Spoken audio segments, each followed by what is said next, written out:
ஜெபம்.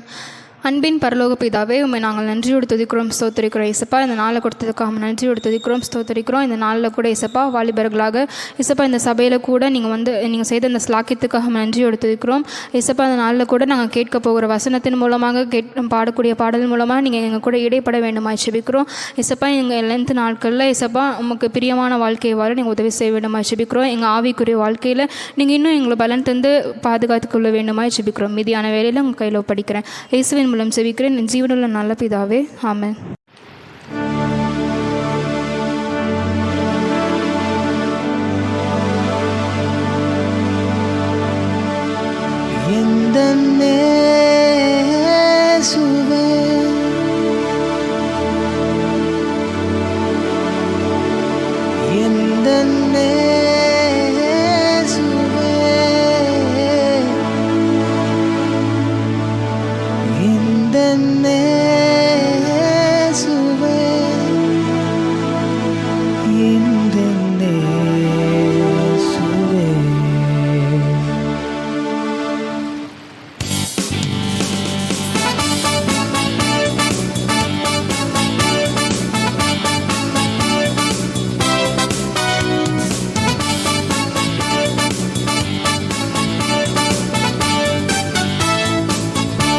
கண்ணீரை துடைத்தாரையா,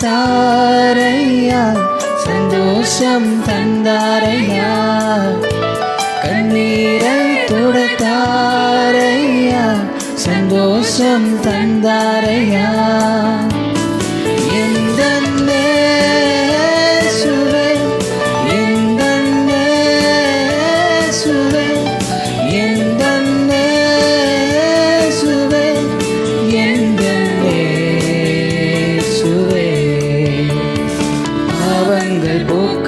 சாபங்கள் நீக்கவே பூலோகம் வந்தாரையா, மனிதனை மீட்கவே பரலோகம் திறக்கவே சிலுவையை சுமந்தாரையா. பாவங்கள் போக்கவே சாபங்கள் நீக்கவே பூலோகம் வந்தாரையா, மனிதனை மீட்கவே பரலோகம் திறக்கவே சிலுவையை சுமந்தாரையா. கண்ணீரை துடைத்தாரையா, சந்தோஷம் தந்தாரையா. கண்ணீரை துடைத்தாரையா, சந்தோஷம் தந்தாரையா. எந்த சுவை எந்த சுவை எந்த சுவை எந்த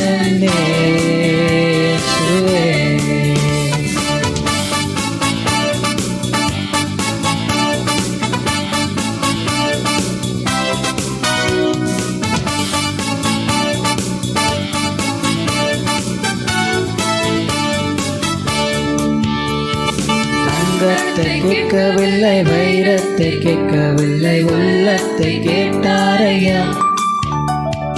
ஆஸ்தியை கேட்கவில்லை, அந்தஸ்தை கேட்கவில்லை, உள்ளத்தை கேட்டாரையா.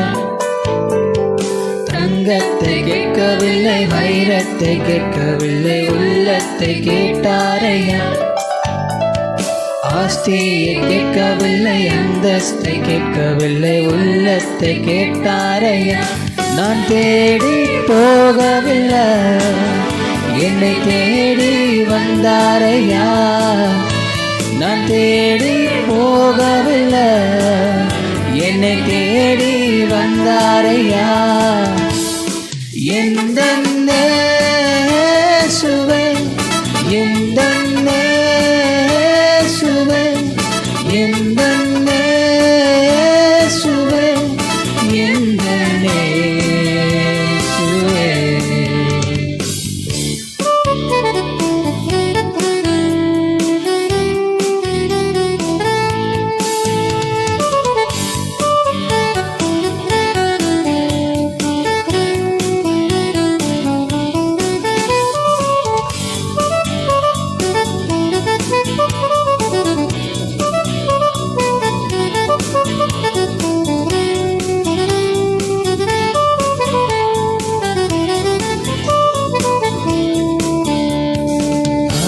உன்னை மறந்தாலும் தந்தை உன்னை மறந்தாலும் அவர் உன்னை மறக்க மாட்டார். நண்பர் உன்னை மறந்தாலும் உற்றார் உன்னை மறந்தாலும் அவர் உன்னை மறக்க மாட்டார். தாய் உன்னை மறந்தாலும் தந்தை உன்னை மறந்தாலும் அவர் உன்னை மறக்க மாட்டார். நண்பர் உன்னை மறந்தாலும் உற்றார் உன்னை மறந்தாலும் அவர் உன்னை மறக்க மாட்டார். கரம் பிடித்து நடத்திடுவார், கண்மலை மேல் நிறுத்திடுவார். கரம் பிடித்து நடத்திடுவார், கண்மலை மேல் நிறுத்திடுவார். எந்த நேசுவே எந்த நேசுவே எந்த நேசுவே எந்த நேசுவே எந்த நேசுவே எந்த நேசுவே எந்த நேசுவே எந்த நேசுவே.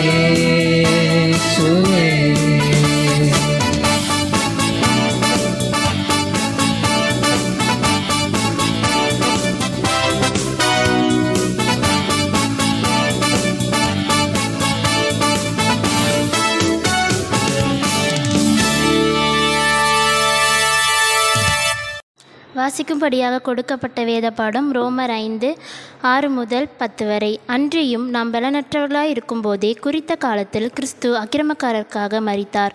நீதிமானுக்காக ஒருவன் மரிக்கிறது அரிது, நல்லவனுக்காக ஒருவேளை ஒருவன் மரிக்க துணிவான். நாம் பாவிகளாய் இருக்கையில் கிறிஸ்து நமக்காக மரித்ததினாலே தேவன் நம்மேல் வைத்த தமது அன்பை விளங்க பண்ணுகிறார்.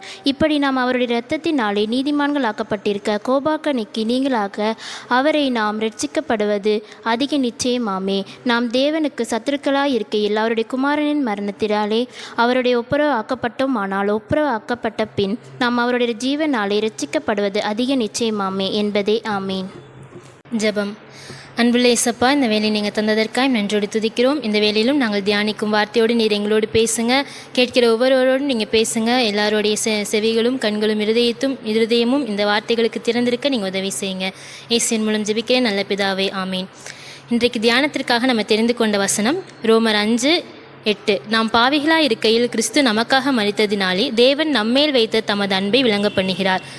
இந்த லென்த் நாட்கள் அப்படின்னாலே நம்ம இயேசு கிறிஸ்துவோட சிலுவை காட்சிகளை தியானிப்போம். ஏசப்பா சிலுவையில் அரைஞ்சது அந்த காலத்தில் இருந்த யூதர்கள், ரோம போர் சேவகர்கள், அப்புறம் பரிசேயர்கள் அப்படின்னு சொல்லி நம்ம பார்க்குறோம். ஆனால் அவங்க மட்டும்தான் ஏசப்பாவோட சிலுவை மரணத்துக்கு காரணமா அப்படின்னு பார்த்தா, ஏசப்பாவுடைய சிலுவை மரணத்திற்கு முதன்மையான காரணம் யார் அப்படின்னா நம்மளுடைய பாவங்கள் தான். இந்த வசனத்தில் போட்டிருக்க மாதிரி நம்மளுடைய பாவங்களுக்காக தான் ஏசப்பா சிலுவையில் மரித்தாங்க.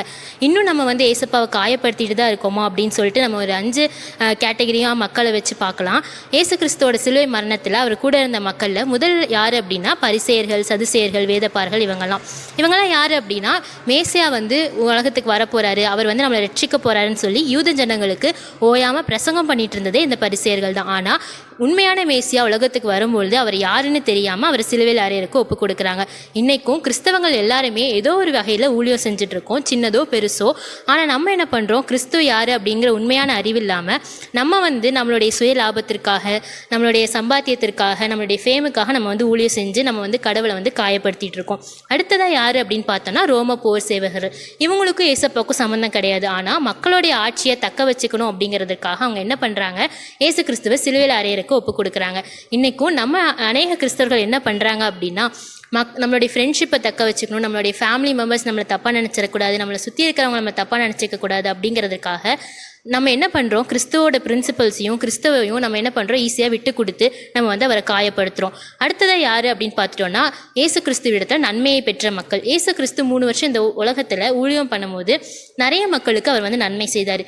அவர்கிட்ட நன்மையை பெற்றுக்கொண்ட அதே மக்கள் தான் அன்னைக்கு நின்று ஏசப்பாவை பார்த்து இவர் சிலுவையில் அறைங்க அப்படின்னு சொல்லி சொன்னாங்க. இன்றைக்கும் நம்ம எல்லாம் என்ன பண்ணுறோம் அப்படின்னா, நம்மளுக்கு ஏதாவது ஒரு தேவை அப்படின்னா ஏசப்பா கிட்ட வரும், இதை எனக்கு கொடுங்க, அதை எனக்கு கொடுங்கன்னு சொல்லி நம்ம ஏசப்பா கிட்ட கேட்குறோம். ஆனால் நம்ம கேட்டதெல்லாம் ஏசப்பா நம்மளுக்கு தந்ததுக்கு அப்புறமா நம்ம அவரை கண்டுக்காமல், நம்ம சர்ச்சுக்கு வர டைம் இல்லாமல், ப்ரேயர் பண்ணுற டைம் இல்லாமல் நம்ம அவரை கண்டுக்காமல் விட்டு அவரை காயப்படுத்துகிறோம். அடுத்ததாக யார் அப்படின்னு பார்த்துட்டா ஏசப்பாவுடைய சீஷர்கள். ஏசப்பாவுடைய முழு அன்புக்கும் பாத்திரவான்கள் இந்த சீஷர்கள் தான். 3 வருஷம் அவர் கூடவே இருந்தாங்க. அவர் செய்த எல்லா அற்புதத்தையும் வந்து பார்த்தாங்க. ஆனால் ஏசப்பாவுக்கு ஒரு பிரச்சனை அப்படின்னு வரும்போது எல்லா சீஷர்களும் அவரை விட்டு ஓடி போகிறாங்க. பேதுரு என்ன பண்ணுறாரு, இவர் எனக்கு யாருனே தெரியாது அப்படின்னு சொல்லி மறுதளிக்கிறாரு. இதுவே யூதாஸ்காரியத்தை என்ன பண்ணுறாரு, இவர் தான் ஏசப்பா, அவரை பிடிச்சிட்டு போங்க அப்படின்னு சொல்லி காட்டி கொடுக்குறாங்க. இவ்வளோ நேரம் ஏசப்பாப்பட்ட காயங்கள் எல்லாமே அவர் உடல் அளவில் தான் வீக் ஆக்குச்சு. ஆனால் இந்த சீஷர்கள் பண்ண காரியம் அவர் வந்து மனதளவில் வந்து உடைச்சது, மனதளவில் அவரை வந்து காயப்படுத்துச்சு. இன்றைக்கும் நம்ம கிறிஸ்தவர்கள் அநேகம் பேர் உலக ஆசீர்வாதத்துக்காக நம்மளுடைய கிறிஸ்துவை விட்டு வேறு ரிலீஜனுக்கு நம்ம வந்து போயிட்டுருக்கோம். நம்ம வந்து ஒரு கவர்மெண்ட் ஜாபுக்காக ரிலீஜனை மாத்திர அநேக கிறிஸ்தவங்களை நம்ம பார்க்குறோம். நம்மளுக்கு பிடிச்சவங்களை மேரேஜ் பண்ணிக்கணும் அப்படிங்கிறதுக்காக நம்மளுடைய ரிலீஜனை மாத்திர அநேக கிறிஸ்தவங்களை வந்து நம்ம பார்க்குறோம். இன்னும் வந்து விசுவாசம் சோதிக்கப்படும் போது இப்போ நீங்கள் வந்து ஏசு கிறிஸ்துவ மறுதலிங்கன்னு சொல்லும் போது அவரை விட்டு பின்வாங்குற அநேக கிறிஸ்தவங்களை வந்து நம்ம பார்க்குறோம். இந்த விஷயம் ஏசப்பாவை வந்து மனதளவில் ரொம்ப காயப்படுத்துது. அடுத்து கடைசியாக நம்ம யாரை பார்க்குறோம் அப்படின்னா யோவான். இவர் மட்டும்தான் ஏசப்பா கூட கடைசி வரைக்கும் இருந்தார். அவருடைய சிலுவை வரைக்கும் அவர் கூட இருந்து பார்த்த ஒரே சீஷன் யோவான் மட்டும்தான். ஏசப்பா வந்து பிதா சொன்ன எல்லா வேலையும் செஞ்சு முடிச்சிட்டாரு. கடைசியாக அவரோட அம்மாவை குறித்து அவர் ஒரு பாரப்படுறாரு, யார்கிட்ட ஒப்படைக்கலாம் அப்படின்னு சொல்லிட்டு. அப்போ தான் யோவானை பார்த்து யோவான் கிட்ட அந்த ஒரு பெரிய பொறுப்பை வந்து ஒப்படைக்கிறாரு ஏசப்பா. அந்த இடத்துல எல்லாருமே இது வரைக்கும் வந்து எல்லாருமே ஏசப்பாவை காயப்படுத்தினாங்க. ஆனால் யோவான் மட்டும் என்ன பண்ணுறாரு அப்படின்னா அவருடைய காயத்தை ஆற்றுறாரு, அவரோட மன வேண்டுதலை வந்து நிறைவேற்றுறாரு. இன்றைக்கி நம்ம இந்த 5 கேட்டகரியில் நம்ம எந்த கேட்டகரியில் இருக்கோம் அப்படின்னு சொல்லி நம்ம யோசிச்சு பார்க்கணும். முதல்ல 4 பேர் மாதிரி நம்ம வந்து ஏசப்பாவை காயப்படுத்துகிறோமா, இல்லை யோவான் மாதிரியே அவருடைய மன வேண்டுதலை அறிஞ்சு அவருடைய மன சித்தத்தை அறிஞ்சு நம்ம செயல்படுறோமா அப்படின்னு நம்ம வந்து யோசிச்சு பார்க்கணும். இன்றைக்கி நம்ம என்ன பண்ணணும் அப்படின்னா ஏசப்பா கிட்ட போய் நீங்கள் சொல்லுங்கள் ஏசப்பா நான் என்ன பண்ணணும் அப்படின்னு கேட்டு அவருடைய மன வாஞ்சையை நிறைவேற்றுகிற பிள்ளைகளாக நம்ம வந்து மாறணும். இன்னும் நம்மளுக்கு டைம் இருக்குது. எப்படி பேதுரு வந்து மறுதளிச்சதுக்கு அப்புறமா போய் மன்னிப்பு கேட்டு திருந்தினாரோ அந்த மாதிரி நம்மளும் நம்ம வந்து ஏசப்பாவை காயப்படுத்துகிற ஒரு கிறிஸ்தவர்களாக இருந்தோம் அப்படின்னா அவர்கிட்ட போய் மன்னிப்பு கேட்டு அவருடைய மன காயத்தை ஆற்றுகிற பிள்ளைகளாக நம்ம மாறலாம். அப்படி மாறும் பொழுது ஏசப்பா கிட்ட நம்மளால் ஆசீர்வாதத்தை வந்து பெற முடியும். ஜெபிப்போம். அன்புள்ள ஏசப்பா, இந்த வார்த்தைகளோடு நீர் எங்களோடு பேசினதற்காக நன்றோடு துதிக்கிறோம், உம்மை ஸ்தோத்திரிக்கிறோம் அப்பா. இன்னும் நாங்கள் ஏசப்பா உம்மை காயப்படுத்துகிற பிள்ளைகளாக இல்லாமல் உம்முடைய மன வேண்டுதலை நிறைவேற்றுகிற பிள்ளைகளாய் மாற நீங்கள் எங்களுக்கு உதவி செய்யுங்க.